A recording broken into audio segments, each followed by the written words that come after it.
The burner phone felt heavy in my hand, a cheap piece of plastic that held the weight of a $2 billion company.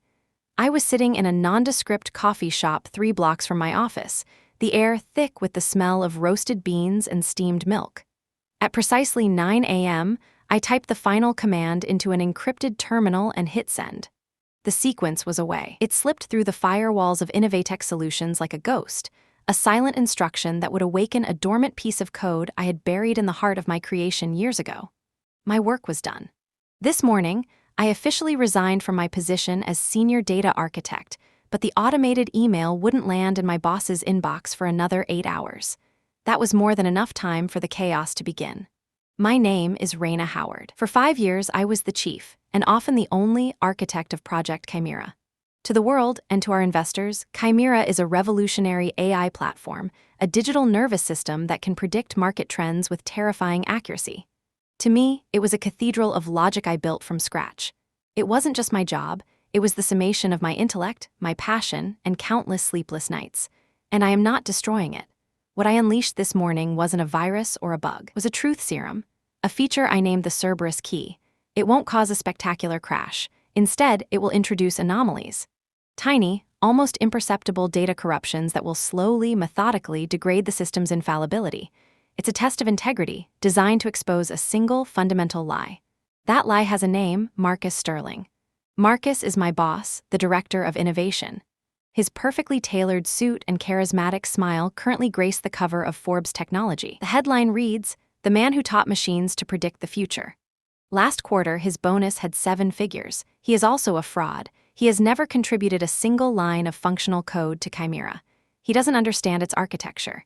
He is a brilliant salesman who packaged my soul and sold it as his own. He is about to learn that you cannot sell what you do not own. The turning point, the moment my quiet frustration hardened into cold resolve, was 6 months ago. We were in the 50th floor conference room, a glass box we called the observatory that offered a panoramic view of the city. Marcus was standing before the executive board, his back to the skyline, presenting his roadmap for Chimera's future. The presentation was slick, full of polished graphics and the kind of corporate jargon that makes executives nod in unison. But the words he spoke were mine. They were lifted, paragraph by paragraph, from a confidential research proposal I had sent him the week prior.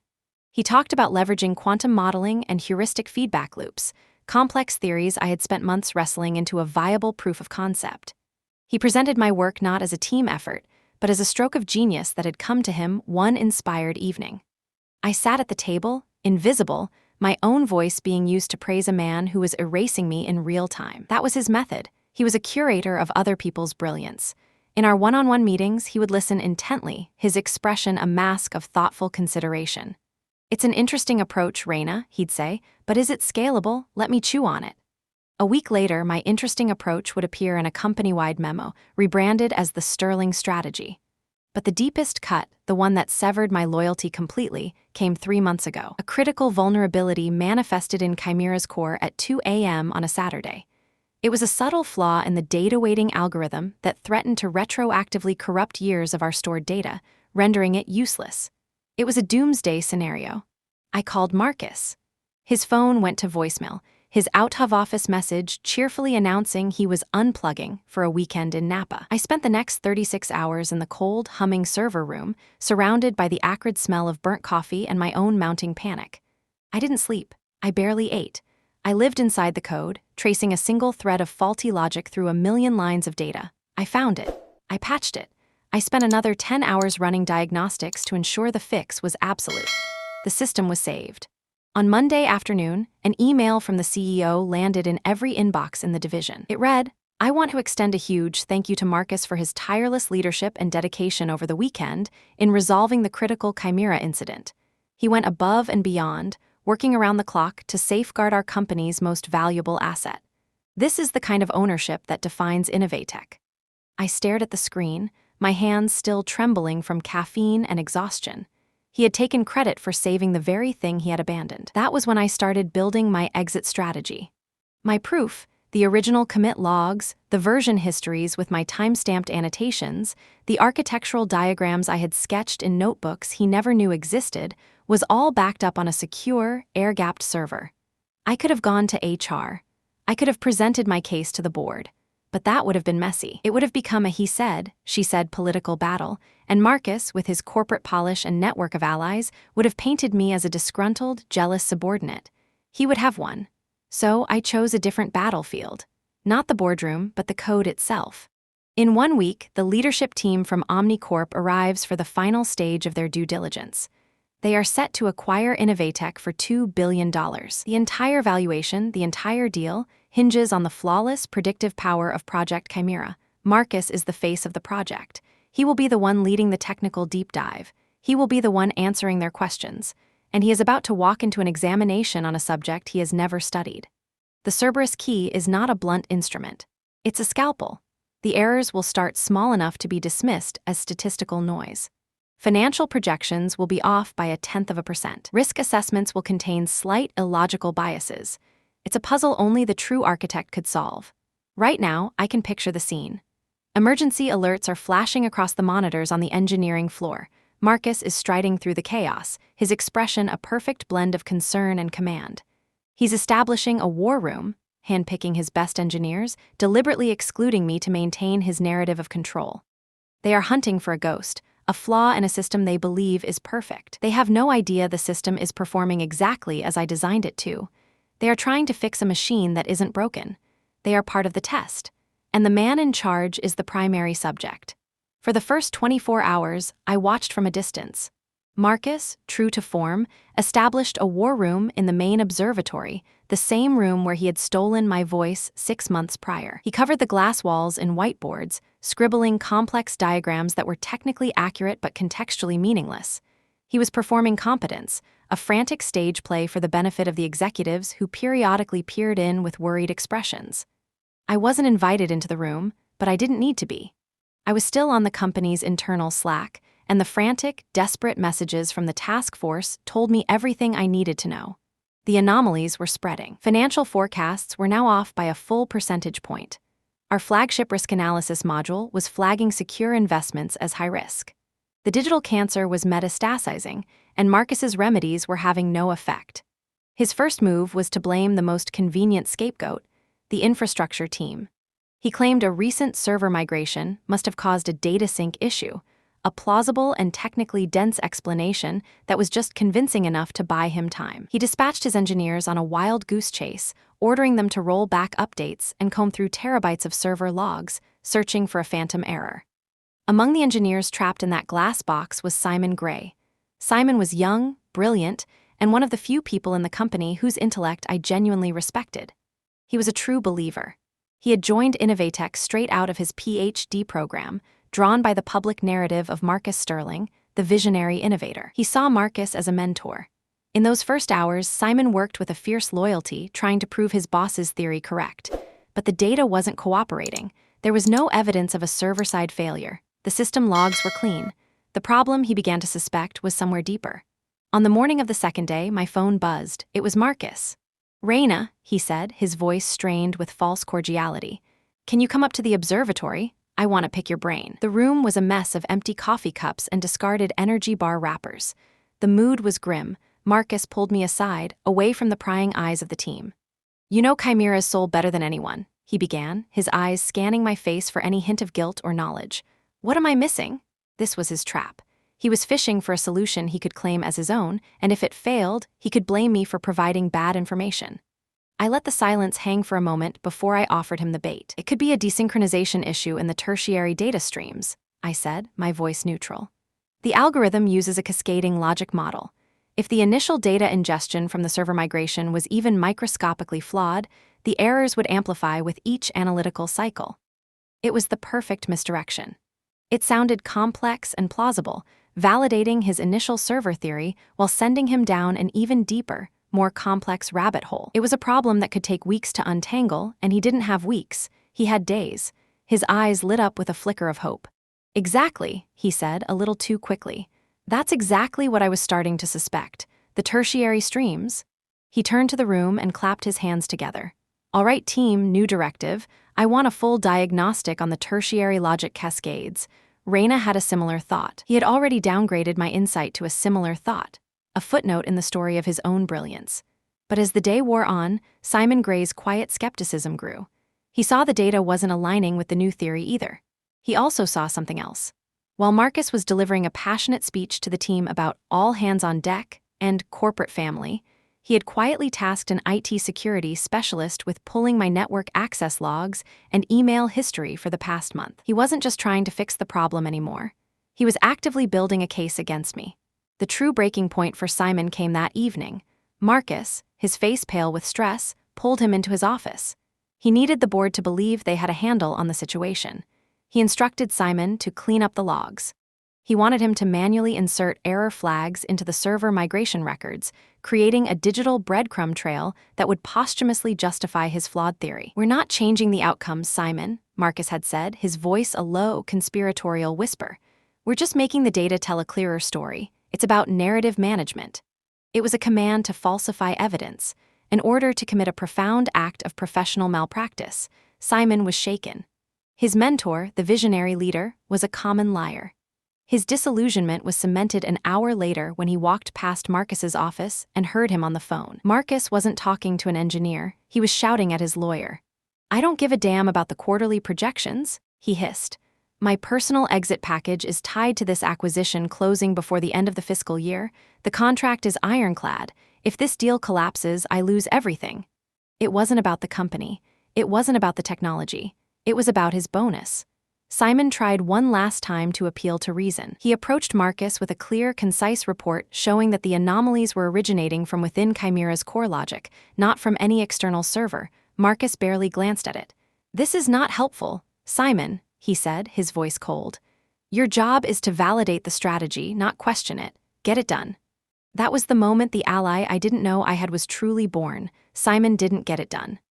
Instead, he began to compile. He worked quietly through the night, not falsifying logs but documenting everything. He saved copies of Marcus's Slack messages. He recorded the verbal instructions in a time-stamped personal file. He took screenshots of the original, untampered server logs. He was building his own case, a dossier of Marcus's fraud. That night, I received an anonymous, encrypted text. "There's a coffee shop called The Daily Grind on 6th Street. Be there at 10 p.m. Come alone." I found Simon in a corner booth, his laptop open, a look of grim resolve on his face. He didn't waste time with pleasantries. "He's trying to frame you," Simon said, his voice low. "And he's trying to get me to help him. He's a fraud, Raina." He pushed a small, black USB drive across the table. "This is everything. His messages, my notes, the real logs he wanted me to delete. I know this could cost me my job, but I can't let him burn down your work to save his own skin." I looked at the drive, then at his face. For the first time in months, I didn't feel completely alone. I made a decision. I pushed the drive back toward him. "Keep it for now," I said. "You're going to need it." He looked confused. "What for?" I took a deep breath. "Because it's not a glitch, Simon. What's happening to Chimera isn't a failure, it's a feature." I told him everything. About the Cerberus key, about how I had designed it as a fail-safe, an integrity test that would expose anyone trying to operate the system without understanding it. I saw the look of shock on his face slowly morph into one of dawning comprehension. He wasn't angry, he was intrigued. "So, you can fix it?" he asked. "I can do more than that," I said, leaning in. "The Cerberus key has two functions. The first is to degrade the system. The second is to unlock it." I explained that Chimera, in its current state, was only operating at 60% of its true capacity.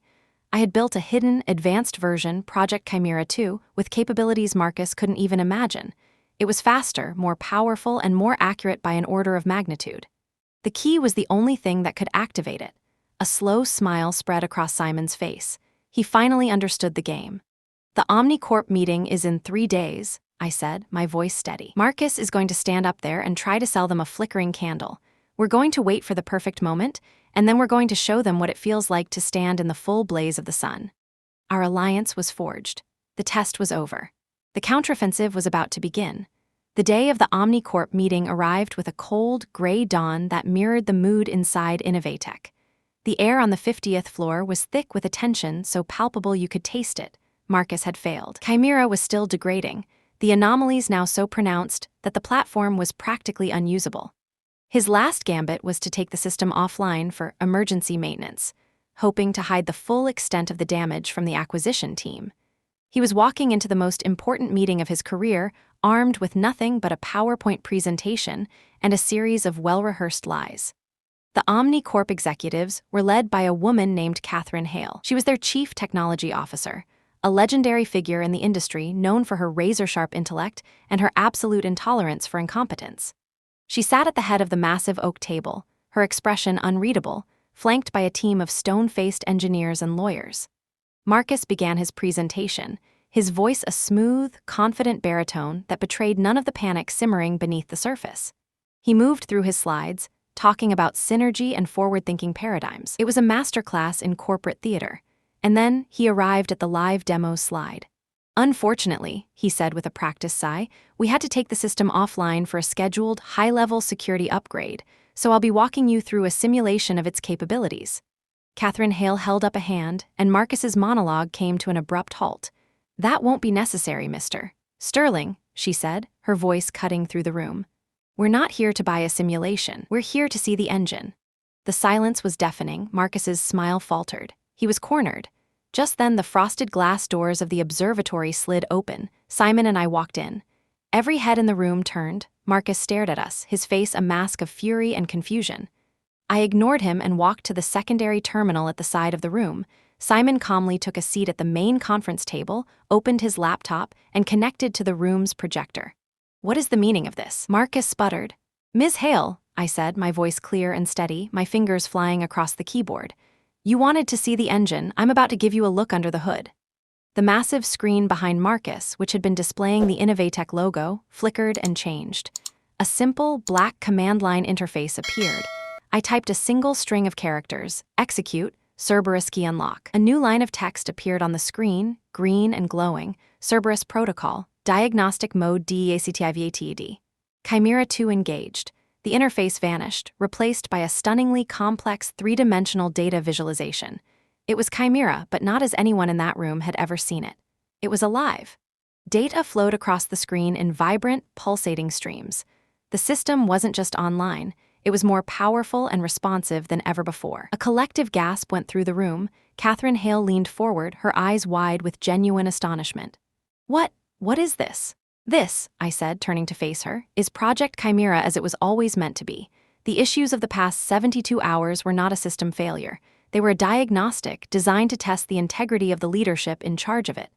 As I spoke, Simon brought his own presentation onto the screen. It wasn't a series of slides. It was a timeline, a meticulous, evidence-backed chronicle of the past 3 days. He showed the original, untampered server logs. He displayed Marcus's Slack messages, ordering engineers to chase phantom errors. He put up the email logs showing Marcus was building a case against me. And finally, he played a short, audio-only file, a recording he had made of Marcus instructing him to falsify the company's data. The room was utterly still. Marcus stood frozen, his face ashen. The carefully constructed world he had built for himself had been dismantled in less than 5 minutes. He was exposed, not by accusations, but by his own words, his own actions, all laid bare by the technology he claimed to have mastered. Catherine Hale's gaze shifted from the screen to Marcus, and her expression was pure ice. "The deal is off," she said, her voice leaving no room for argument. "OmniCorp does not invest in fraud." She stood up, her team rising with her. Then she turned to me. "But I am in the business of investing in talent. The acquisition of Innovatech is terminated, but I am making a new offer. To you, Ms. Howard, a fully funded independent research lab under the OmniCorp umbrella. You will have full autonomy, your own team, and a budget that will make this place look like a garage startup. Build Chimera 2 for us. Simon, you'll be her head of operations." 6 months later, I stood in the center of my new lab. The space was clean, minimalist, and filled with the quiet hum of immense computing power. There were no corporate politics, no managers who valued presentations over progress. There was only the work. Simon and I, along with a small, hand-picked team of the brightest minds I knew, were building the future. Marcus Sterling was a ghost, a footnote in a cautionary tale that circulated through the tech industry. He was fired, of course, and was now entangled in a web of shareholder lawsuits. Innovatech, without its star product or its visionary fraud, was sold for parts. I had won. The revenge was complete. But standing there, looking out at the city from my new office, I realized the victory wasn't the point. I hadn't destroyed my old company out of spite. I had liberated myself from a system that was designed to silence me. The real prize wasn't Marcus's downfall. It was my own resurrection. It was the freedom to create, the joy of building something meaningful with people I respected, and the quiet, profound peace that comes from finally being seen for who you are. The Chimera Protocol hadn't just been a test for Marcus. It had been a test for me, too. It forced me to choose between quiet resentment and bold action. I had bet on myself, and in doing so, I had won more than just a company. I had reclaimed my own future.